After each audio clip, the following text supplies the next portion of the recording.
Hello friends, स्वागत है आप सभी का आपके अपने YouTube channel KBC spark India पर।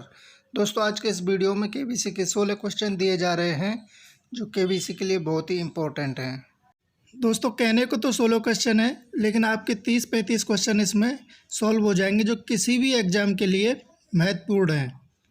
पहला क्वेश्चन है, IPL 2020 में पहला शतक किसने लगाया? Mayank Agarwal, Sanju Samson, KL Rahul, David Warner. तो इसका राइट आंसर हो जाएगा ऑप्शन सी, KL राहुल। इन्होंने किंग्स 11 पंजाब के लिए खेलते हुए रॉयल चैलेंजर बेंगलोर के खिलाफ 132 रन बनाए थे। क्वेश्चन नंबर 2 है, भारत की किस झील का निर्माण उल्का पिंड के गिरने से हुई थी? पुष्कर झील, लोकटक झील, चिल्का झील, लोनार झील।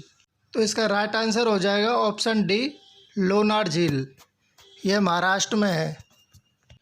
पुष्कर झील राजस्थान में है, लोकटक झील मणिपुर में है और चिल्का झील उड़ीसा में है। तीसरा क्वेश्चन है, नामदफा नेशनल पार्क किस राज्य में पाया जाता है? मणिपुर, नागालैंड, अरुणाचल प्रदेश, असम। तो इसका राइट आंसर हो जाएगा ऑप्शन सी, अरुणाचल प्रदेश में। यह भारत का चौथा सबसे बड़ा नेशनल पार्क है। नेक्स्ट क्वेश्चन है, भारत का आदर्श वाक्य सत्यमेव जयते किस राज्य का भी आदर्श वाक्य है? आंध्र प्रदेश, अरुणाचल प्रदेश, असम, बिहार। तो इसका राइट आंसर हो जाएगा ऑप्शन ए, आंध्र प्रदेश। अब देखिए, सत्यमेव जयते पर कई प्रश्न बनते हैं। सत्यमेव जयते किस उपनिषद से लिया गया है? तो इसका राइट आंसर हो जाएगा मुंडकोपनिषद। मुंडकोपनिषद किस वेद का भाग है? तो इसका राइट आंसर हो जाएगा ऋग्वेद। सत्यमेव जयते का नारा किसने दिया था? तो इसका राइट आंसर हो जाएगा मदन मोहन मालवीय।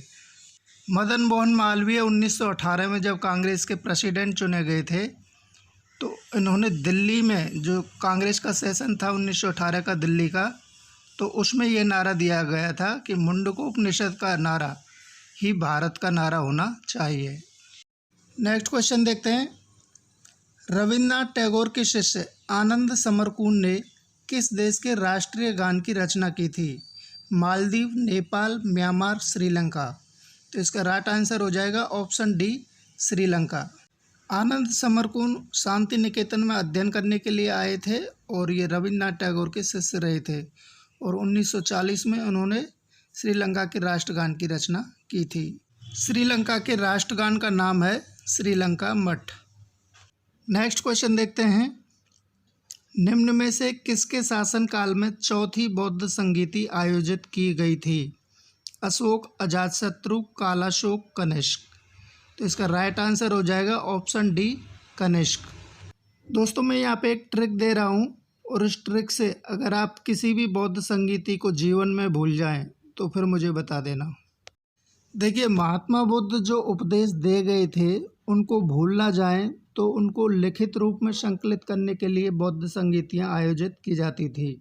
देखिए, मैंने लिखा है कि अगर आप बौद्ध संगीति को स्थान, राजा और अध्यक्ष इस क्रम में याद करें तो निम्न ट्रिक आपको याद करने में सहायक होगी। बस एक वाक्य याद रखना है, राम वक्ष के पाम में कुंडल वन का वास है। पाम का मतलब पैर, तो राम वक्ष के पाम में कुंडल वन का वास है। अब आप इस ट्रिक को देख लेना, चारों बौद्ध संगीतियाँ आपको उनके अध्यक्ष, स्थान, राजा सब कुछ याद हो जाएगा। ये पार्ट मैंने मेरी ई बुक में से उठाया है, जो केबीसी के लिए ई बुक लिख रहा हूँ उसमें से लिया है। इस ई बुक का 95% भाग कंप्लीट हो गया है और इस ई बुक में मैंने बाल की खाल निकाल के रख दिया आप लोगों के सामने। जब पब्लिश करूँगा तो आप लोगों को बता दूँगा। 5% हिस्सा रहा है लिखने का, लेकिन अभी 1-1.5 महीना उसमें लग जाएगा। ट्रिक को एक बार देख लेते हैं। पहली बौद्ध संगीति के लिए मैंने राम शब्द लिखा है, RAM। तो राजगृह में आयोजित की गई थी।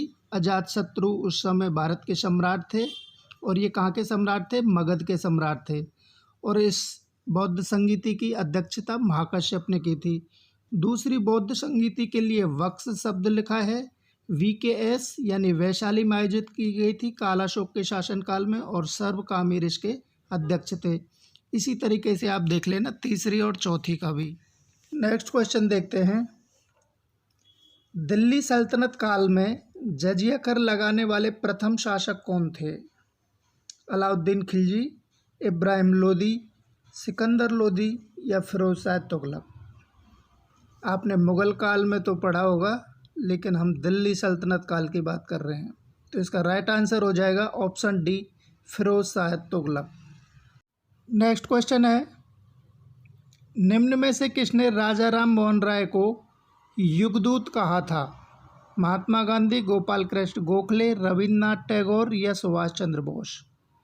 तो इसका राइट आंसर हो जाएगा ऑप्शन डी, सुभाष चंद्र बोस। देखिए, राजा राम मोहन राय को अनेक उपनामों से जाना जाता है, जिनमें से कुछ नाम मैं आपको बता रहा हूँ। आधुनिक भारत का पिता, आधुनिक भारत का निर्माता, पत्रकारिता का अग्रदूत, पुनर्जागरण का पिता, पहला आधुनिक भारतीय, युगदूत, इतने उपनामों से इनको जाना जाता था। गोपाल कृष्ण गोखले ने इनको आधुनिक भारत का पिता कहा था। नेक्स्ट क्वेश्चन देखते हैं, रविन्द्रनाथ टैगोर द्वारा निर्देशित एकमात्र फिल्म कौन सी थी? बलिदान, नटवर पूजा, कादम्बरी, जीवन स्मृति?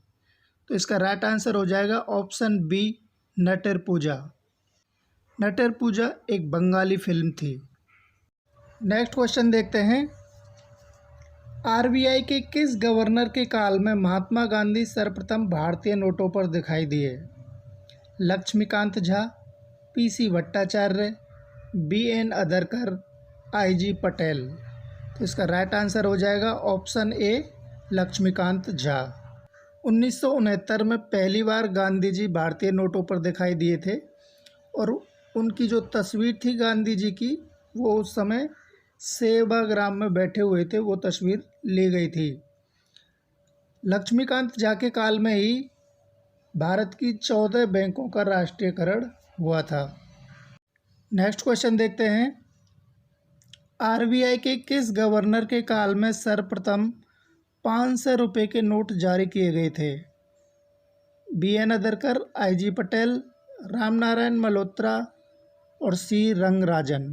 तो इसका राइट आंसर हो जाएगा ऑप्शन सी, रामनारायण मल्होत्रा। रामनारायण मल्होत्रा 1985 से 90 तक RBI के गवर्नर थे। नेक्स्ट क्वेश्चन देखते हैं, क्वेश्चन नंबर 12, भारत के किस वायसराय के कार्यकाल में शिमला में भारत की ग्रीष्मकालीन राजधानी स्थानांतरित हुई थी? Lord Dufferin, Lansdowne, Lord Curzon अथवा लॉर्ड मिंटो? तो इसका राइट आंसर हो जाएगा option A, Lord Dufferin. Lord Dufferin 1884 से 1888 तक भारत के वायसराय थे, और 1888 में इन्होंने शिमला में ग्रीष्मकालीन राजधानी स्थानांतरित की थी। या फिर हम ऐसे कह सकते हैं कि 1888 में भारत की ग्रीष्मकालीन राजधानी में पहली बार लॉर्ड डफरिन ही रहने आए थे। नेक्स्ट क्वेश्चन देखते हैं 25 लाख रुपयों के लिए। क्वेश्चन नंबर 13, सिख धर्म के पहले गुरु कौन थे जिन्होंने अपने बेटे को अपना उत्तराधिकारी चुना था? गुरु रामदास, गुरु अमरदास, गुरु अर्जुन देव और गुरु नानक? तो इसका राइट आंसर हो जाएगा ऑप्शन ए, गुरु रामदास। देखिए, गुरु रामदास सिख धर्म के चौथे गुरु थे। इससे पहले जो गुरु रहे थे, उन्होंने अपने बेटों को अपना उत्तराधिकारी नहीं चुना था। गुरु रामदास ने ही सबसे पहले अपने बेटे गुरु अर्जुन देव को अपना उत्तराधिकारी चुना था, और गुरु अर्जुन देव सिख धर्म के 5वें गुरु बने थे। नेक्स्ट क्वेश्चन देखते हैं, जो आपको जिता सकता है 50 लाख रुपए। सिख धर्म के पवित्र ग्रंथ गुरु ग्रंथ साहिब में सबसे ज़्यादा रचनाएं किस सिख गुरु की हैं? गुरु गोविंद सिंह, गुरु नानक सिंह, गुरु अर्जुन देव, गुरु तेग बहादुर? तो इसका राइट आंसर हो जाएगा ऑप्शन सी, गुरु अर्जुन देव। गुरु ग्रंथ साहिब की 50% से अधिक रचनाएं गुरु अर्जुन देव की हैं। नेक्स्ट क्वेश्चन है 1 करोड़ के लिए। प्रश्न है, मुगल काल का एकमात्र चित्रकार कौन सा है जिसके सम्मान में उनके नाम पर बुध ग्रह पर 1979 में एक क्रेटर का नाम रखा गया था? ए बिशनदास, बी उस्ताद मंसूर, सी फारूक बेग और डी अबुल हसन। तो इसका राइट आंसर हो जाएगा ऑप्शन बी उस्ताद मंसूर। उस्ताद मंसूर जहांगीर के दरबार में एक प्रसिद्ध चित्रकार था। अब इसकी प्रसिद्धि का तो आप अंदाज़ा ही लगा सकते हैं कि जिसके नाम पर बुध ग्रह पर एक क्रेटर का नाम रखा गया हो। अगला प्रश्न है 7 करोड़ के लिए, जो आपको 7 करोड़ दिला सकता है। क्वेश्चन है, वर्ष 2019 में उत्तराखंड के चंबा शहर के नाम पर सौरमंडल के किस ग्रह पर एक क्रेटर का नाम रखा गया था? ऑप्शन है बुध, शुक्र, मंगल, बृहस्पति, यानी मरकरी, वीनस, मार्स या जुपिटर। तो इसका राइट आंसर हो जाएगा ऑप्शन सी मंगल ग्रह पर। दोस्तों, ये 16 क्वेश्चन आपने देखे, उम्मीद है कि आपको अच्छे लगे होंगे और आपके लिए केबीसी में बहुत ही लाभदायक रहेंगे। दोस्तों, ये सभी क्वेश्चन मैंने आने वाली केबीसी की ई बुक से लिए हैं और ये वीडियो मेरी ई बुक के प्रश्नों का लगभग 1000वां हिस्सा है। यानी अगर मैं मेरी ई बुक में से रोज़ाना एक वीडियो आपके लिए डालूं इसी तरह के, तो मुझे 2-3 साल लग जाएंगे। तो दोस्तों, ई बुक के लिए तो आपको इंतज़ार करना पड़ेगा।